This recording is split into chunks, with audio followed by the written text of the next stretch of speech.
प्यारे बच्चों, आज की वीडियो में हम करने वाले हैं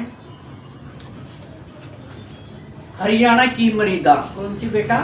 हरियाणा की मृदा। चैप्टर का नाम है बच्चों हरियाणा की मृदा। ठीक है ना। कितने प्रकार की मिट्टी पाई जाती है उसके बारे में बताएंगे। तो स्टार्ट करते हैं बेटे। हरियाणा की मृदा। क्या बच्चे? चैप्टर का नाम क्या है बच्चों? हरियाणा की मृदा। सबसे पहले भूमि सुधार एवं विकास लिमिटेड। कौन सा बेटा? भूमि सुधार और विकास लिमिटेड की स्थापना कब हुई? 1974 में। कब हुई थी बच्चों? 1974 में। किसकी? भूमि सुधार एवं विकास लिमिटेड की स्थापना कब हुई थी? 1974 में। कब हुई थी बेटा? 1974 में। ध्यान रखना है। और जो हरियाणा का भाग कैसा है बेटे? हरियाणा का भाग है मैदानी। कैसा है बेटे? मैदानी भाग है। मैदानी भाग क्यों है? क्योंकि यमुना नदी और घग्गर नदी और सरस्वती नदी इनके द्वारा लाए गए जलोढ़ के मैदान के कारण यह मैदानी भाग बन जाता है। इसी कारण इस मृदा का रंग कैसा है बेटे? इसकी हरियाणा की मृदा का रंग पीला और भूरा है। कैसा है बच्चों? पीला और भूरा है। ध्यान रखना बच्चे। और जो हरियाणा की भूमि है उसको 3 भागों में बांटा गया है। कितने भागों में बांटा गया है इसको बच्चों? 3 भागों में बांटा गया है। सबसे पहले रेतली दोमट मृदा। कौन सी बच्चे? रेतली दोमट मृदा। मैदानी भाग। ठीक है बेटा। हरियाणा के मैदानी भाग में कैसी? पीले भूरे रंग की उपजाऊ मिट्टी पाई जाती है। कैसी? मैदानी भाग में कैसी मिट्टी पाई जाती है? पीले भूरे रंग की उपजाऊ मिट्टी पाई जाती है। ठीक है बच्चे। उसके बाद पहाड़ी क्षेत्र। पहाड़ी क्षेत्र कौन सा बच्चे? मोरनी। पहाड़ी क्षेत्र कौन सा है? मोरनी। और मोरनी में ही बेटा पथरीली मिट्टी पाई जाती है। कैसी मिट्टी पाई जाती है? मोरनी में पथरीली मिट्टी पाई जाती है। मोरनी के हरियाणा के पहाड़ी क्षेत्र मोरनी में कैसी मिट्टी पाई जाती है? पथरीली मिट्टी पाई जाती है। यहां से भी आपके क्वेश्चन में, आपके एग्जाम में एक ना एक क्वेश्चन जरूर बनता है। ठीक है बच्चा। और उसके बाद डॉक्टर जसबीर ने मृदा को 6 भागों में बांटा है। कितने भागों में बांटा है? डॉक्टर जसबीर ने मृदा को 6 भागों में बांटा है। सबसे पहले अति हल्की मृदा। कौन सी बच्चे? अति हल्की मृदा।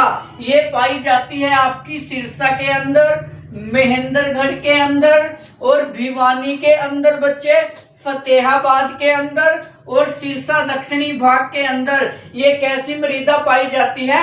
अति हल्की मृदा यहाँ पे पाई जाती है। उसके बाद चूने की अधिकता। चूने की अधिकता तथा वनस्पति तत्वों की कमी होती है।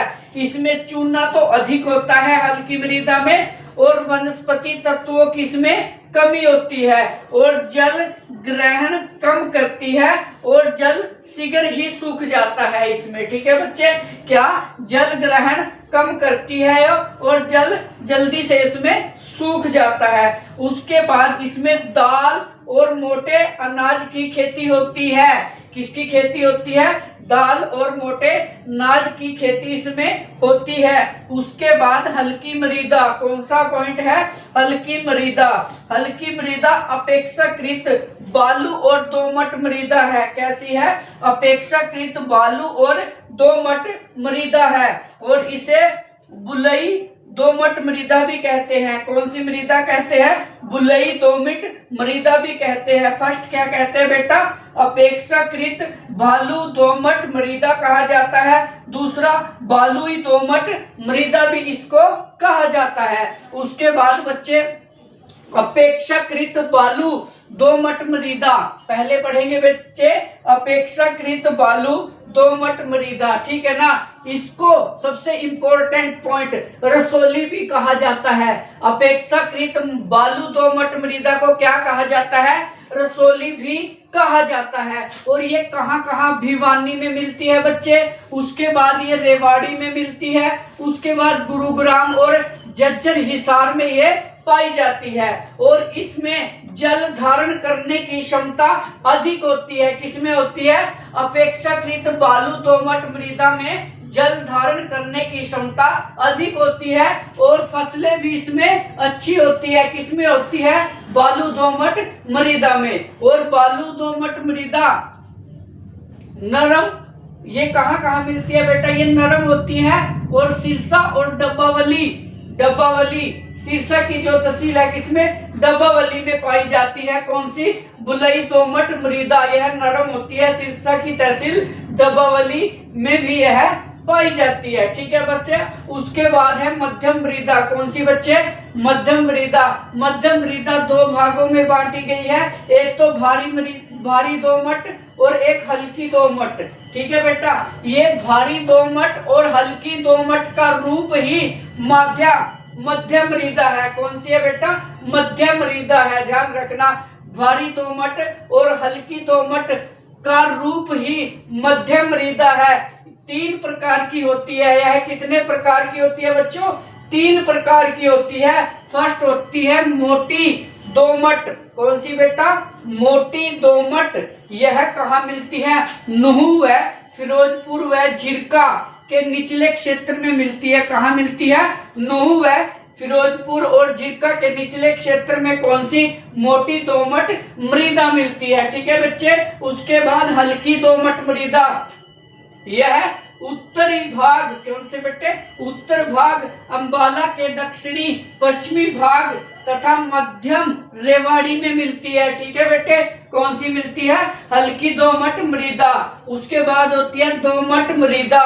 कौन सी बेटा? दोमट मृदा। यह राज्य के मध्यवर्ती भाग में पाई जाती है और कहाँ? जींद, कैथल, गुरुग्राम और कुरुक्षेत्र, यहाँ पे मिलती है ये मिट्टी दोमट मृदा। और पर्याप्त वर्षा के कारण इसमें फसल अच्छी होती है। पर्याप्त वर्षा के कारण इसमें फसल अच्छी होती है। किसमें? दोमट मृदा में। उसके बाद करते हैं सामान्य भारी मृदा। ठीक है बच्चे। सामान्य भारी मृदा ये कहाँ पे बेटे? यमुनानगर में मिलती है, कुरुक्षेत्र में मिलती है, करनाल में मिलती है, पानीपत में मिलती है, सोनीपत और फरीदाबाद में ये मिलती है। ठीक है बच्चों। उसके बाद यहाँ प्रतिवर्ष बाढ़ का पानी आने के कारण क्या बच्चे? इसी सामान्य भारी मृदा, यहाँ प्रतिवर्ष बाढ़ का पानी आने के कारण नवीन जलोढ़ जमाव हो जाता है। क्या हो जाता है? नवीन जलोढ़ जमाव हो जाता है और उसे खद्दर भी कहते हैं। क्या कहते हैं? उसे खद्दर भी कहते हैं। ध्यान रखना, सामान्य भारी मृदा को खद्दर भी कहा जाता है और अपेक्षाकृत बालू दोमट को रसोली कहा जाता है। ठीक है बच्चे। पुरानी जलोढ़ को बांगर कहा जाता था। किसको? पुरानी जलोढ़ को बांगर कहा जाता था। यह मृदा सूखने पर कठोर बन जाती है। सूखने पर कठोर बन जाती है यह मृदा। इसमें चावल, गेहूं व गन्ने की फसल अच्छी होती है। इसमें चावल, गेहूं और गन्ने की फसल अच्छी होती है बच्चों। उसके बाद भारी तथा बहुत भारी मृदा। कौन सा बेटे? भारी तथा बहुत भारी मृदा। ये कहाँ पे? थानेसर में मिलती है। थानेसर में ही हर्षवर्धन की राजधानी थी थानेसर, और शेख चिल्ली का मकबरा भी कहाँ पे है? थानेसर में है बच्चों। ठीक है ना। और कहाँ पे मिलती है भारी मृदा?